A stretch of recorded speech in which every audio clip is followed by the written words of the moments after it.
नमस्कार दोस्तों। सैनवाल classes for Uttarakhand में आप सभी का हार्दिक स्वागत है। दोस्तों, आज हम उत्तराखंड में जो महान व्यक्तित्व या प्रमुख व्यक्तित्व हैं उनसे रिलेटेड दो प्रमुख व्यक्तित्वों पर बात करने वाले हैं, जिनमें प्रथम है अमर शहीद वीर केसरी चंद, जिनका हाल ही में अभी 3 मई को उनका वो पुण्यतिथि आती है या इस दिन ये शहीद हुए थे। और इनकी याद में जौनसार बाबर के क्षेत्र में एक मेला भी लगता है, जिसको चौलीथात का मेला भी कहा जाता है। तो आइए इनके बारे में बात करते हैं कि इनसे रिलेटेड क्या क्या इंपॉर्टेंट चीज़ें हैं जो हमारे एग्ज़ाम की दृष्टि से इम्पोर्टेंट हैं।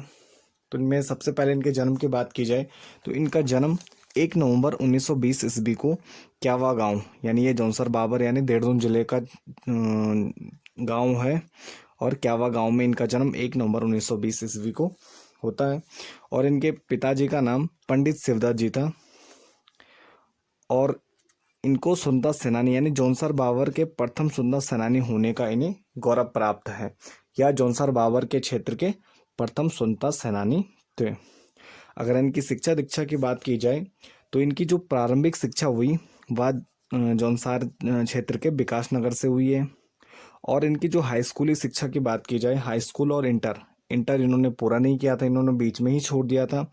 हाई स्कूल की बात की जाए तो 1938 में यानी 1938 में इन्होंने देहरादून के डीएवी इंटर कॉलेज से इन्होंने हाई स्कूल पास किया, और उसके बाद इन्होंने इंटर अकेले यहाँ इसी स्कूल में पढ़ रहे थे। लेकिन बीच में या तब तक जो इनका 1938 के आसपास, उसके बाद यहाँ भारत में स्वतंत्रता आंदोलन उत्कर्ष पे रहता है, लगातार लोग उससे जुड़ रहे थे। तो ये भी क्या होते हैं, उससे प्रेरित होते हैं और स्वतंत्रता जो मूवमेंट चल रहा था उसमें ये जुड़ जाते हैं। तो इसके बाद ये 10 अप्रैल 1941 यानी 10 अप्रैल 1941 ईस्वी को ये royal Indian army service course में सूबेदार के पद पर भर्ती हो जाते हैं और ये आर्मी से जुड़ जाते हैं। तो ये डेट इम्पोर्टेंट है, ये डेट आपको याद रखनी चाहिए, 10 अप्रैल 1941 को। इसके बाद 29 अक्टूबर 1941 को इनको मलाया भेजा जाता है, क्योंकि सेकेंड वर्ल्ड वॉर चल रही होती है, द्वितीय विश्व युद्ध प्रारंभ हो गया था, तो इसलिए इनको ब्रिटिश सरकार द्वारा मलाया भेजा जाता है युद्ध करने के लिए। और इसी क्रम में 15 फरवरी 1942 को जापानी सेना द्वारा इनको बंदी बना लिया जाता है, और उसके बाद ये सुभाष चंद्र बोस यानी आज़ाद हिंद फौज उसके संपर्क में आते हैं और उसमें शामिल हो जाते हैं। यानी जो देश प्रेम की भावना पहले से थी वो बढ़ जाती है, और सुभाष चंद्र बोस के नेतृत्व में ये उससे जो आज़ाद हिंद फौज में थे उससे जुड़ जाते हैं और उसमें शामिल हो जाते हैं। इसके बाद ये जो इनको प्रमुख इम्फाल पुल कांड था ये उसमें शामिल होते हैं, और ब्रिटिश गवर्नमेंट द्वारा इनके खिलाफ देशद्रोह का मुकदमा चलाया जाता है, और सरकार के खिलाफ षड्यंत्र के कारण इनको 24 वर्ष 6 माह की अल्पायु में ही इनको 3 मई 1945 ईस्वी को फांसी दे दी जाती है। और इसी की याद में जौनसर बाबर के क्षेत्र में ही रामतल गार्डन यानी चौलीथात के क्षेत्र में प्रतिवर्ष इनमें इनकी याद में एक मेला लगता है जो हर वर्ष मनाया जाता है। और इनसे रिलेटेड दो इम्पोर्टेंट फैक्ट हैं। एक तो जो जौनसारी गीत हारुल नामक गीत होता है वो इसमें इनकी शहादत को सम्मान दिया गया है और इसमें इनके बारे में बताया गया है।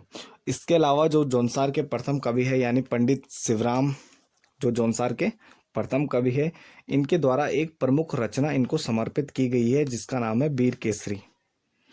तो ये इनसे रिलेटेड इम्पोर्टेंट फैक्ट है। दूसरा जो प्रमुख व्यक्तित्व है उसके बारे में बात करते हैं।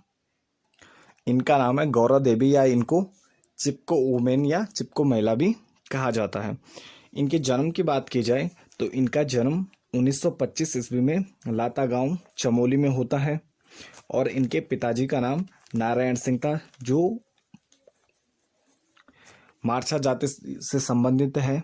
और ये जो मारछा जाति है या इसको उपजाति कह सकते हैं, यानी ये जो उपजाति है ये भोटिया की एक उपजाति है। और अगर इनकी शिक्षा की बात की जाए तो इनकी शिक्षा 5वीं तक होती है, यानी ये 5वीं क्लास तक पढ़ती हैं। और इनके अल्पायु में यानी 11 वर्ष की उम्र में, कहीं किसी बुक में आपको 12 वर्ष भी मिलेगा, तो 11 वर्ष की अल्पायु में ही इनका रैणी गांव के मेहरबान सिंह नेगी से इनका विवाह हो जाता है, जो भोटिया जनजाति की एक तोलछा जो अन्य उपजाति है उससे संबंधित रहते हैं। और इस रैणी गांव में हाल ही में जो एक आपदा आई थी वो भी रैणी गांव से संबंधित थी। और 1972 में ही रैणी गांव में महिला मंगल दल चुना जाता है और जिसमें ये अध्यक्ष चुनी जाती हैं। इसके बाद इससे पहले एक चीज़ कि जब इनकी 11 वर्ष की उम्र में शादी हो जाती है तो इसके कुछ टाइम बाद यानी 7-8 सालों में 21 वर्ष की उम्र में ही जो ये मेहरबान सिंह नेगी रहते हैं इनके पति की डेथ हो जाती है और इनका एक बेटा रहता है वो 2 या 2.5 साल का मतलब छोटा ही रहता है। इसके बाद ये अकेले पड़ जाती हैं और इसके बाद ये प्रकृति के कार्यों में अपना जीवन समर्पित कर देती हैं। इसी क्रम में ये 1972 में चंडी प्रसाद भट्ट के संपर्क में आते हैं, जो प्रमुख पर्यावरणविद रहते हैं, इनके संपर्क में आती हैं।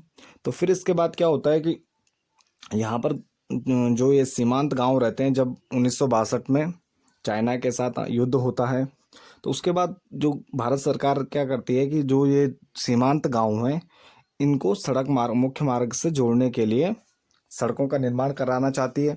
तो इसी क्रम में यहाँ पर भी सड़क का प्रस्ताव दिया जाता है रैणी गांव में। तो इसी क्रम में क्या होता है कि जो बीच का जंगल था वो कटना था। तो इसी क्रम में यहाँ पर क्या होता है विरोध प्रदर्शन होते हैं और 23 मार्च 1974 को गोपेश्वर में एक रैली का आयोजन होता है जो सड़क के विरोध में था, यानी सड़क से कटने वाले जंगल के विरोध में था। तो उसका नेतृत्व गौरा देवी द्वारा किया जाता है। ये इम्पोर्टेंट डेट है जो आपको ध्यान रखनी चाहिए, यानी 23 मार्च 1974 को गोपेश्वर रैली में गौरा देवी द्वारा नेतृत्व किया जाता है। इसके बाद क्या होता है, इसके बाद सरकार द्वारा जंगलों को काटने के लिए एक टेंडर प्रक्रिया शुरू की जाती है और ठेकेदारों को आवंटित किए जाते हैं। तो इसी क्रम में क्या होता है कि जो ठेकेदार रहते हैं वो जंगलों को काटने के लिए रैणी गांव में आते हैं और जो यहाँ के रैणी गांव के पुरुष थे वो लगभग सभी बाहर रहते हैं। तो जब ठेकेदार जंगलों में उनको काटने के लिए जाते हैं तो 26 मार्च 1974 को जो गौरा देवी रहती हैं और इनके साथ कुछ अन्य महिलाएं क्या करती हैं, जंगलों को बचाने के लिए पेड़ों से चिपक जाते हैं और एक यहीं से एक नए आंदोलन का जन्म होता है जिसको चिपको आंदोलन कहा जाता है। और इसमें जब ठेकेदार उन पेड़ों को, इनके जो वर्कर थे वो काट रहे थे, तो जब उनका वो पहले इनको नॉर्मली समझाने की कोशिश करते हैं, जब वो नहीं समझते तो उसके बाद जो महिलाएं रहती हैं वो पेड़ों से चिपक जाती हैं। और इसमें गौरा देवी का एक प्रमुख कथन रहता है जब वो बंदूक निकाल देते हैं इनको मारने के लिए कि आप अगर नहीं हटेंगे तो हम आपको गोली मार देंगे। तो वो एक प्रमुख वाक्य कहते हैं कि मारो गोली और काट लो हमारा मायका, यानी गोली मारो और उसके बाद इन पेड़ों को आप काट सकते हो। तो जब ये चिपको आंदोलन प्रारंभ होता है तो ये काफ़ी बड़े आंदोलन का रूप ले लेता है और फिर ये जो ठेकेदार रहते हैं या जो जंगल काटने के लिए लोग आते हैं इनको अपनी जो प्रक्रिया रहती है वो गवर्नमेंट को वापस लेनी पड़ती है और उनका जो जंगल रहता है वो बच जाता है। तो पूरे भारत में यह आंदोलन काफ़ी सफल होता है और इसकी काफ़ी चर्चा होती है। तो इसके लिए जो भारत सरकार होती है जंगलों को बचाने के लिए 1986 में यानी 1986 में इनको प्रथम वृक्ष मित्र पुरस्कार देती है गौरा देवी को, और ये चिपको आंदोलन के लिए दिया जाता है 1986 में। तो ये जो फैक्ट है ये इससे पहले ग्रुप सी के एग्ज़ाम में पूछा जा चुका है कि 1986 में किसे प्रथम वृक्ष मित्र पुरस्कार दिया गया था, तो ये गौरा देवी को दिया गया था। अगर इनके इस आंदोलन की बात की, इस आंदोलन से प्रेरित होकर दक्षिण भारत में भी इसी प्रकार का एक आंदोलन चिपको आंदोलन चलाया गया था जिसको अपिक्को आंदोलन के नाम से जाना जाता है। तो इसको भी ध्यान रखने योग्य है ये कि इससे रिलेटेड कि जो ये चिपको आंदोलन को दक्षिण भारत में किस आंदोलन से चलाया जाता है, तो ये अपिक्को आंदोलन नाम से चलाया गया। और इसके साथ इनका 4 जुलाई 1991 को इनका निधन हो जाता है, इनकी डेथ हो जाती है। तो ये थे कुछ आज के 2 इम्पोर्टेंट जो व्यक्तित्व हैं, वीर केसरी चंद और गौरा देवी से संबंधित इम्पोर्टेंट फैक्ट। इसके साथ ही मिलते हैं नेक्स्ट वीडियो में नेक्स्ट टॉपिक के साथ। तब तक के लिए धन्यवाद।